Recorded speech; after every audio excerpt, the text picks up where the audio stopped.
The Pentecostal Assemblies of God, Uganda, concluded its annual leadership summit focusing on sons and daughters, drawing core staff from more than 6,000 churches across the country. The gathering strengthens leadership and expands community engagement among women and young people.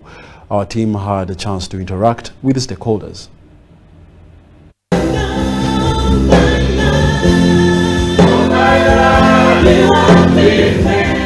This year's Pentecostal Assemblies of God Uganda Summit placed renewed attention on nurturing and grooming women and youth while reviewing ongoing community programs, including support to refugee settlements in Yumbe and Arua, interventions for flood-affected families in Kasese, and pastoral work in rural and urban congregations. How do we rebuild a nation? How do we rebuild a community based on sons and daughters that we have?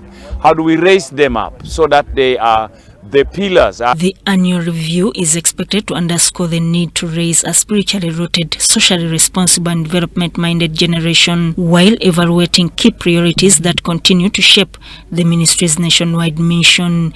All our leaders, from the highest top to the lowest, think about sons and think about daughters. How do we raise them up? How do we build up?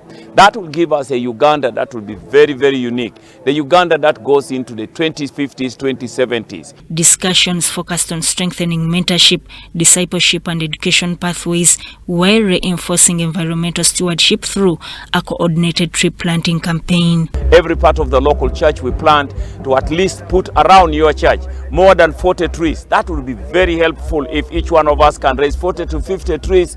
But if we are having 6,000 churches, that will be a number of trees we have. That will be not enough. I want us to have more. The summit also takes aim at growing behavior concerns among urban youth, calling for renewed moral and character formation. Can we rise up? That's why we are focusing on our sons, to bring them well-watered, nurtured, disciplined, so that they have life. Marry on the time. Don't marry ahead of your time. We don't give lectures. We want to share life.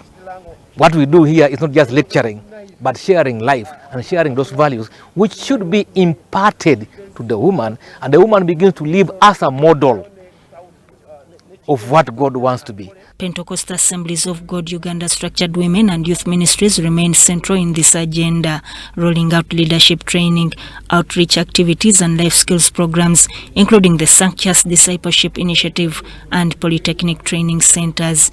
To encourage the youth to use their talents and the gifts, because there are some youth that God has gifted with some talents. I want to only urge every youth leader and all the youth leaders within our denomination and beyond to mobilize the youth and ensure that they embrace the changes we are going to take home. To see how we can establish and to form a strong youth ministry and a strong leadership for the youth. The 2025 summit is expected to highlight progress across all pastorships and reaffirm the role of women and youth as vital pillars in church growth, community welfare and national transformation.